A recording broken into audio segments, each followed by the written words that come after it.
You know, the more I think about it, the fact that this game even exists is a miracle. Not to mention the fact that it came out in a surprisingly good state. Granted, that state is still not very good, but when you consider other AAA launches, it might as well be a technical marvel despite what GSC Game World went through. Now, all of this is extremely simplified, and I do encourage you to look it up if you're interested, and if you do, there's a really good and free YouTube documentary. GSE began work on Stalker 2 in 2018, with plans to work on it until 2021 and release it sometime in 2022. And with the support of Xbox behind them, it all seemed very possible. But in late 2021, something began happening. Russia now has 70% of the forces in place to mount a full-scale invasion of Ukraine that would be the largest war in Europe since World War II. Russian troops were massing on the Ukrainian border. Now they said this was a simple and normal military exercise, like usual. But the numbers told a different tale, with hundreds of thousands of men and equipment. Even medical tents and other equipment that you don't often bring with you for a simple exercise. GSE higher-ups became suspicious and made sure to have staffed and fueled buses outside their office in Kyiv 24/7, in case something were to happen. And something did happen. Мною принято решение о проведении специальной военной операции. On the 24th of February, after 8 years of wondering when, the Russians did it. They launched their full-scale invasion of Ukraine. GSE packed as much equipment as they could and fled with their employees and their families on the buses, leaving their own country behind. Eventually, they made it to Prague and found the office space they could use. Stuck in a foreign country they knew nothing about, close to their own country, not sure what would happen. They had lost most of their stuff, but they kept going. They kept developing the game, as it now was becoming more than just another game. It was a form of statement and their own way of resisting this cruel invasion. But many other employees were not there. They had chose to stay in their country, and so work also continued in their Kyiv office alongside the one in Prague, stuck in a war zone. But others also volunteered in the army to defend themselves, their families and their country's rights to simply exist and prosper. And for some of them, it would cost them their own lives. And so here we are now. Despite the game's many delays, being developed in a war zone and another country at the same time, it has finally released. And so for those few who haven't played or heard about it, or maybe those even fewer who just want my opinion, you are most likely asking the big question. Is the game good or worth the asking price? The short answer is yes. And no. And if you want a long one, well, it's gonna take a little bit more time to explain.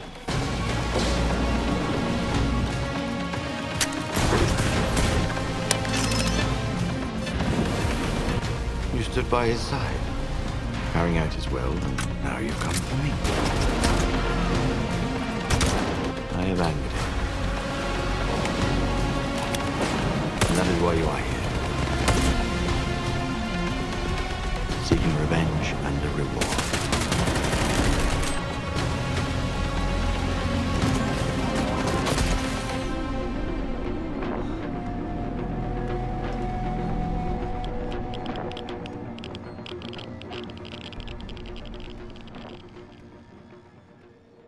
Now, before I get into all the bad things and the good things, I need to clarify some things. I am not that familiar with the Stalker franchise. I have on a few occasions played Anomaly and Gamma, which I even made some videos about, and I have tried Call of Pripyat, but I never played much of it. I also did know some of the lore, but not all of it. So, all of my complaints and praises could be something the other games did better or worse or just as good. So when I'm judging this game, I'm judging it on its own and not as a sequel.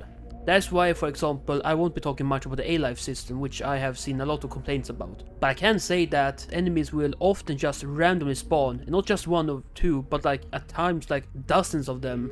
That's all I really can say about the A-Life, or lack of. So, to get to the bad. To start, there is the obvious elephant in the room: performance. And it's probably without a doubt the single biggest issue this game is facing. If you're curious, these are my specs I'm using running at 1080p. With FSR frame generation and DLSS on recommended settings, my performance was actually better than I actually thought it was going to be. But it's still not very good, and it can often go below 30 frames. I've seen 20, but it's often around 30 or 40 when entering populated areas like Rostock. And don't even get me started on Pripyat. The whole late game in that area was dreadful because I never ever had good frames, and if I went to a safe zone in there, it just got even worse. And it all made the last few missions feel awful to play. Not for the story, but just because of how bad the performance was. But when outside those areas, the performance was surprisingly well, with me often getting over 60 frames. But it can still out of nowhere, during or when not in combat, just drop in frames or just stutter or freeze when entering a new zone. The graphics themselves are also a major problem. The game in general does look phenomenal, but it's not always. Indoor lighting and the graphics in general is often atrociously bad on so many levels. And like, I don't know what to say, so I'll just show you.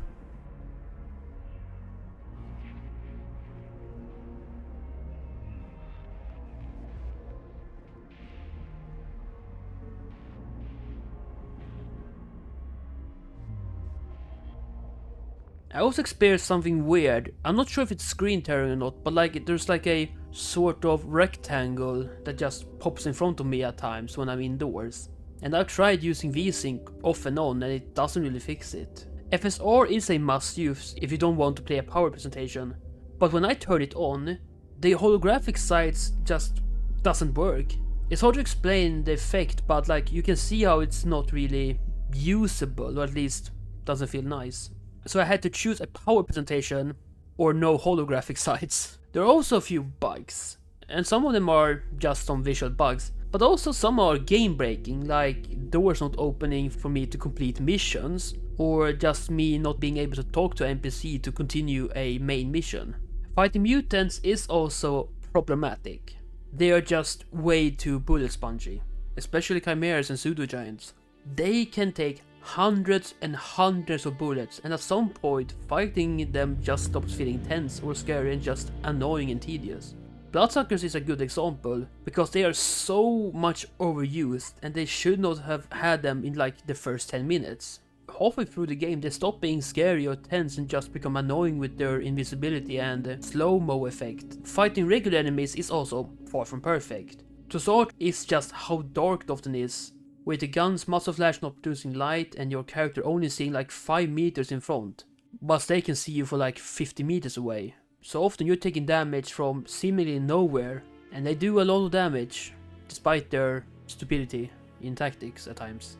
One mission I remember being a prime example of most of the bad things all put into a fucked up blender was, spoiler alert, when you visit the Temple of Science. Now, the whole premise and setup was really cool, and story-wise I really liked it, and it's where it began to get good. And I'm sure I would have liked it had it not been for problems I have listed. First, the lighting and graphic effects indoors was, well, you can see, pretty bad. I had really, and I mean really bad frames, which were highlighted in the teleportation part. Fighting against enemies was torture, as I could not physically see them, but they could of course see me and shoot accurately, dealing heavy damage. And when I died, which I did a lot, it would take so long for the game to load me back. A final thing I must mention, which is not objectively a bug or something bad, is the technicians and weapon customization. What I really dislike about technicians was not that they were sort of rare and only being found in safe zones, nor the ridiculous price they charge for repairing or upgrading. It's this. For some fucking reason, most of the technicians, they just can't upgrade it because they are not good enough, I guess. And I get maybe not being able to upgrade some weapons at like the first village, but when I get past the second, third and fourth and maybe even fifth, and I still can't upgrade the same goddamn weapon, it becomes a bit annoying, you could say. What's extra annoying was that I wanted to upgrade my suit so I could use more artifacts to increase my carrying capacity, which also is something I think is a bit limiting. And the thing I don't like about customization is not the fact that there really isn't that much options for attachments, but instead how it's artificially limited.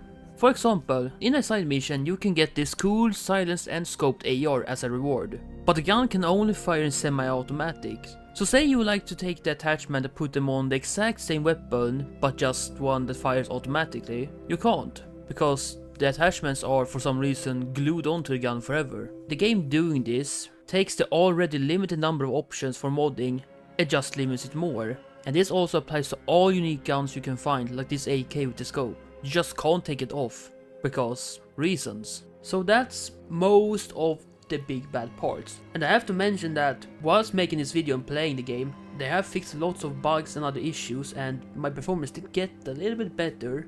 So maybe when this video comes out, some of the problems might be entirely gone or reduced massively. And you also have to keep in mind that they made the game in a fucking war zone. So I'm not really that angry about all the issues I have with it. So you might be wondering, how is it good then, despite all these issues? Well, it all begins with the zone. Beautiful, scary, and mysterious. This and more is what the zone can be, and is something to behold. The zone is possibly the greatest, or at least one of the greatest strengths the game has. It's so large, almost being the same size as one in real life, yet it never feels like exploring an average Ubisoft world. There's just so much to be said, so I will just start with the first thing you will see, and it's the graphics. Yes, the graphics are a plus despite the issues I have, because when they hit right, which they do quite often actually, it's maybe the currently best looking game available to play. But of course, graphics aren't all the world has to offer, but it does help to create an extremely thick atmosphere. The other parts in capturing the atmosphere is sound design and art style. The sound is incredible, especially during storms.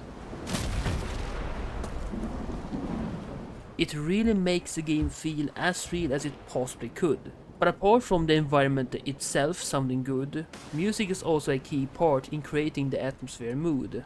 What makes the music so great is that it can so easily and effortlessly change the entire mood, even in similar locations. From mysterious and ominous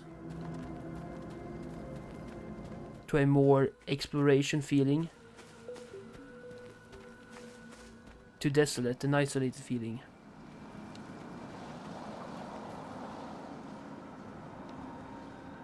And the music also really shines in combat. Not only do I think the combat OST is great and fits the game, but it's also dynamic. If you get damaged enough, the music slows down with the rest of the sound, and if you heal yourself, it speeds back up. And I cannot forget to mention how good the guns and grenades sound, especially the sniper.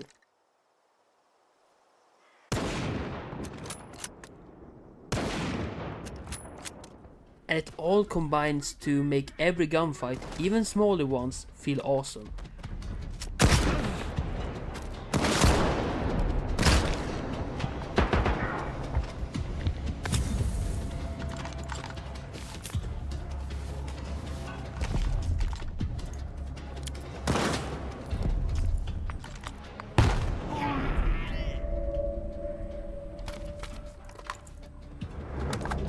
Plus, the cherry on top is the oh so satisfying headshot noise that never ever gets old.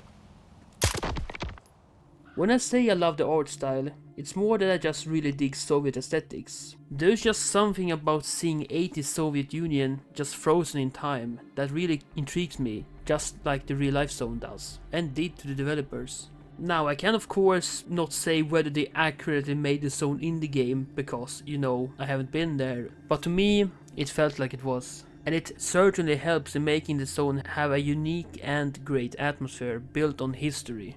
But the zone is maybe most famous for its anomalies. Anomalies are scattered across the whole zone and are quite varied. Some are certainly more common than others, but in general I found them to be sufficiently varied.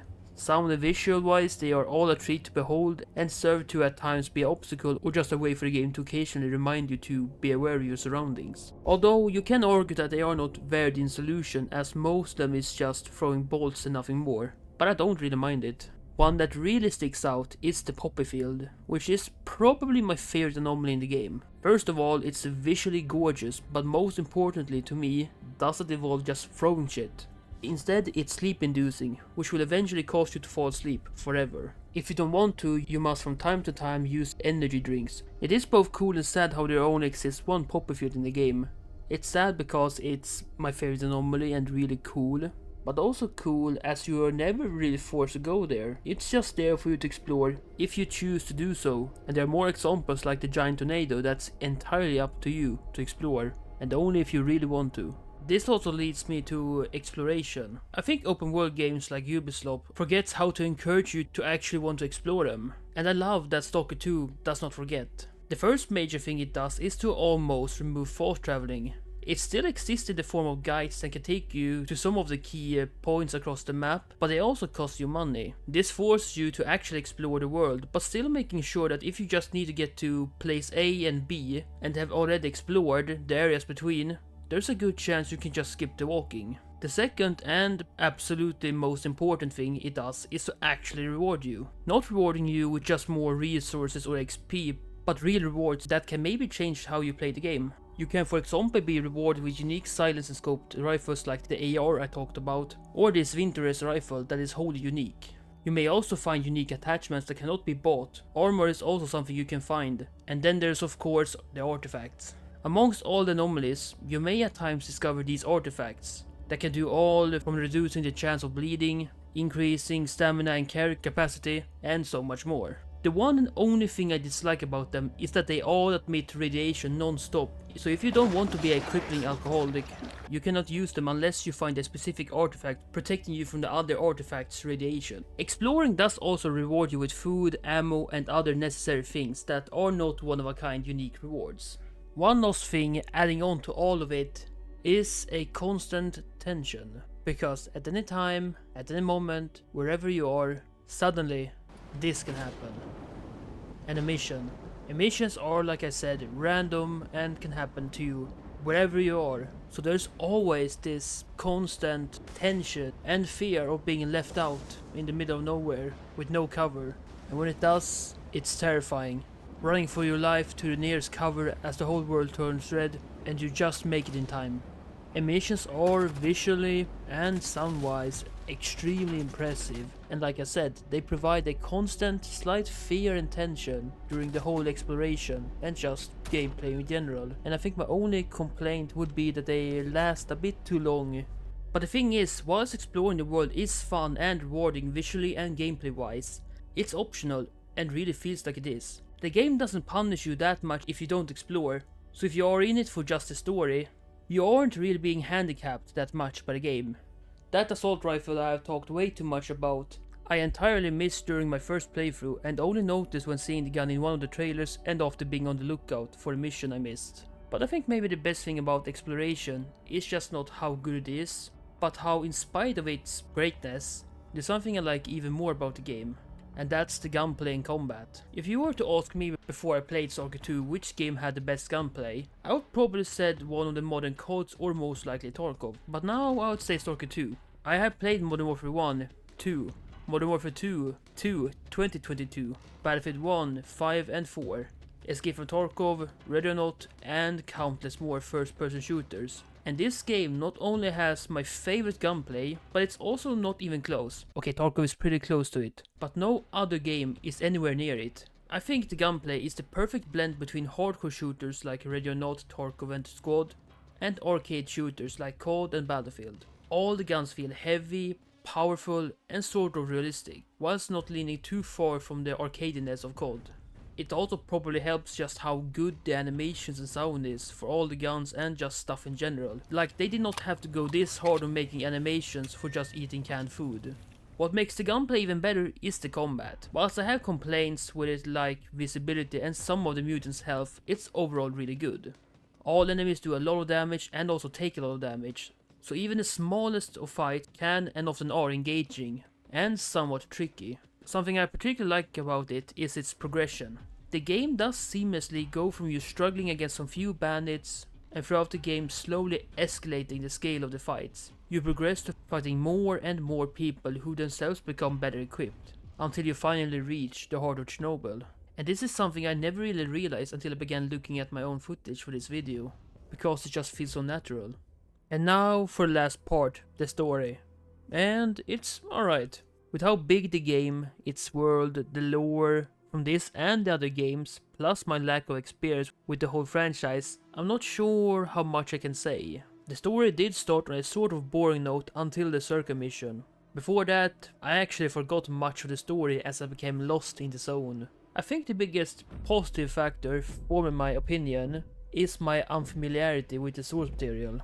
Now I did watch over 1 hour of story and lore explanation videos, so I was not completely blind. But still, my lack of knowing made the story much more intriguing, as my character had the equal amount of knowledge, which made the character learning about it feel much more organic, and I was surprised how much choice you have in the story. A surprising amount of times you get to make decisions that do have a big impact on the story, with the game having 4 different endings. Now all this sounds great, but there is something limiting my enjoyment.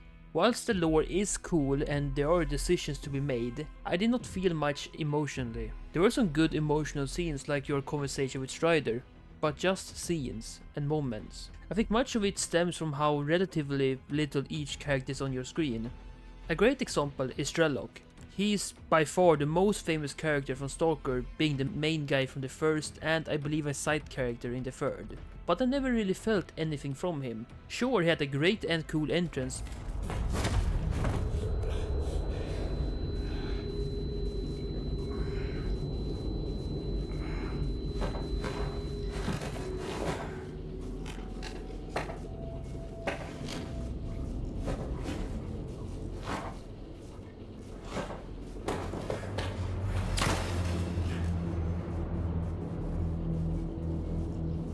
Name.